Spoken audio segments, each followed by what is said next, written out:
Friends, अर्चूस किचनमध्ये तुमचं सगळ्यांचं स्वागत आहे.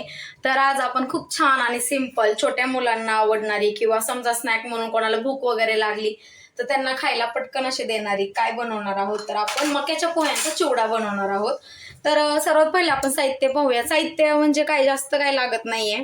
तर आपण अगोदर काय करूयात माहितीये का, आपण अगोदर छान असा ना याचा जो मसाला आहे याच्यावरती टाकायचा ना, तो बनवून घेऊयात. कसं बनवायचं माहिती का, याच्यामध्ये मी 1 टेबलस्पून जिरे पावडर घेतलेली आहे छान अशी, हा चाट मसाला,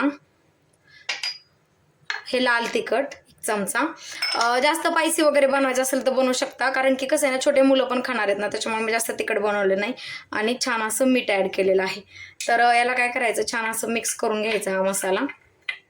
याने काय होतं माहिती आहे का, आपण जेव्हा हे कॉर्न म्हणजे मक्याचं जे चिवडा जो बोलतो ना आपण, जेव्हा तो तळून वगैरे घेतो ना छान, तर तेव्हा हे सगळं मस्त छान असा हा मसाला त्याच्यावर टाकायचा. खूप छान लागतं, कारण की सेपरेट टाकण्यापेक्षा हे सगळं एकत्र केल्यानंतर तुम्ही त्याच्यावरती टाका, खूप मस्त आणि छान लागेल. तर पाहू शकता मस्त असं हे छान आपलं तयार झालेला आहे हा मसाला. मला साईडला ठेवूया आणि मेन साहित्य पाहूया. हे मी एक बाउल म्हणा, हे मक्याचे पोहे घेतलेले आहेत. थोडेसे मनुके अर्धी वाटी, थोडे शेंगदाणे बारीक आणि छान असं कट करून खोबरं घेतलेलं आहे, आणि थोडेसे बदाम आणि काजू. तर चला स्टार्ट करूया आपण. स्टार्टिंगला मस्त असे छान हे मक्याचा जो चिवडा बनवायचा नाही, मस्त छान असे मका जे आहे ना, हे चिवडा तळून घेऊयात. मस्त असं कढईमध्ये तेल घेतलेले, त्याला आपण छान असं गॅस चालू करून गरम करून घेऊया.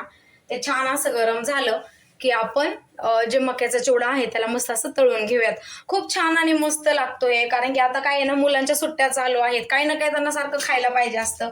हे खाऊ का ते खाऊ सारखं चालू असतं मुलांचं. तर काहीतरी बनवायचं पण असतं आपल्याला. म्हटलं चला आज मी बनवतच होते, माझ्या मुलीच्या तशाही सुट्ट्या चालू आहेत आता, तेव्हा म्हटलं चला तुमच्यासोबत पण रेसिपी शेअर करूया.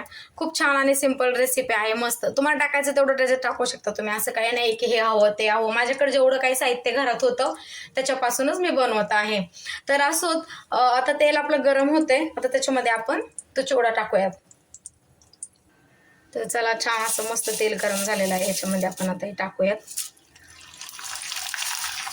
खूप थोडे असतील ना तर खूप छान मस्तपैकी तयार होतं, फुलतात ते खूप, त्याच्यामुळे थोडे थोडे टाकून त्यांना छान असं तळून घेणार आहोत आपण. तुम्ही पाहू शकता.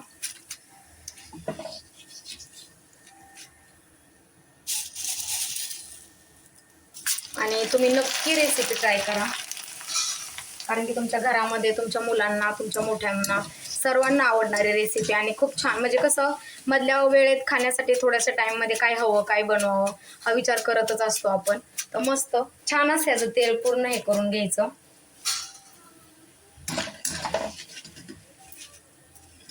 माझ्या मुलीला, माझ्या मिस्टरांना तो खूप आवडतो हा चिवडा.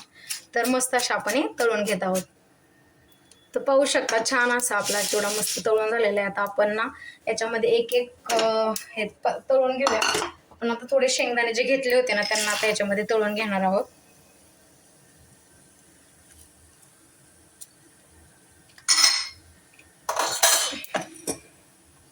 त्यांना छान असं तळून घेतल्यानंतर काढूयात, मस्त अशी क्रिस्पी छान.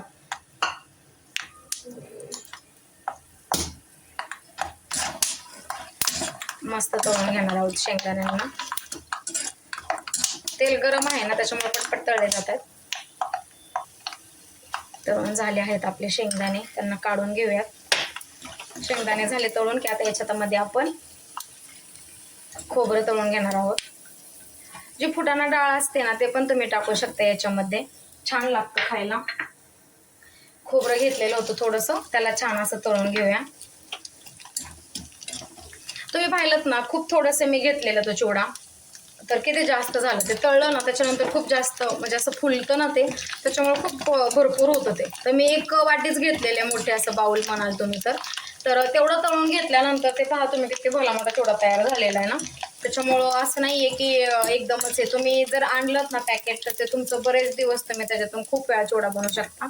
खोबरं छान असं तळलेलं आहे, याला काढून घेऊयात.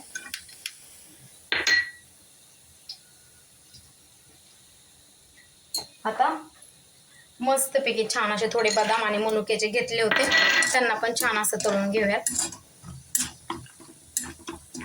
कट केलेले नाही आहेत मी, अखंड जसे थोडे हाफ वगैरे जसे होते त्या प्रकारेच घेतलेले. यांना पण मस्त असं तळून घेणार आहोत. मनुक्यांना बी थोडंसं असं हे करून घेणार आहोत. डन. तर आपलं ऑलरेडी सर्व काही जे घेतलेलं साहित्य होतं ते ऑलरेडी तळून झालेलं आहे मस्तपैकी. तर आता आपण चिवडा बनवायला घेऊयात. तर फ्रेंड्स, हे पाहू शकता तुम्ही, हा आपला तळलेला चिवडा. याला आता मी एका डब्यामध्ये घेतलेला आहे. पाहिलं, एक वाटी घेतलं होतं, किती छान क्रिस्पी, पाहू शकता कसं छान मस्त झालेलं आहे ना. तर आता याच्यामध्ये आपण ॲड करून घेऊयात. अगोदर काय करायचं माहिती आहे का, आपण जो मसाला बनवला होता ना तो आता याच्यावरतून ॲड करणार आहोत. छान व्यवस्थित मिक्स करून घ्यायचा. आणि चाट मसाला टाकतो ना आपण, त्याच्यामुळे इतका छान फ्लेवर येतो ना त्याला, खायला विचारू नका.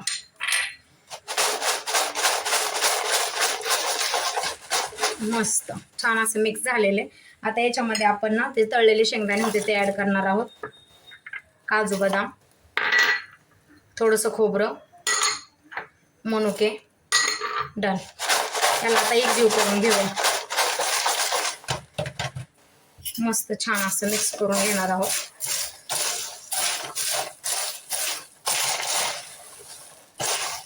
आवाजावरून समजत असेल तुम्हाला किती छान क्रंची क्रिस्पी झालेलं आहे ना.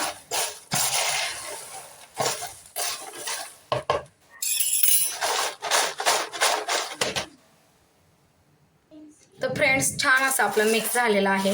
तुम्ही पाहू शकता किती मस्त आणि एकदम कुरकुरीत झालेलं आहे तयार.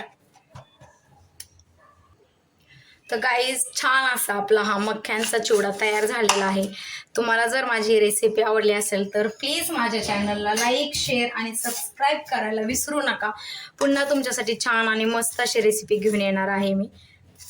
तर सध्या भेटूयात नंतर नवीन रेसिपी घेऊन. थँक्यू.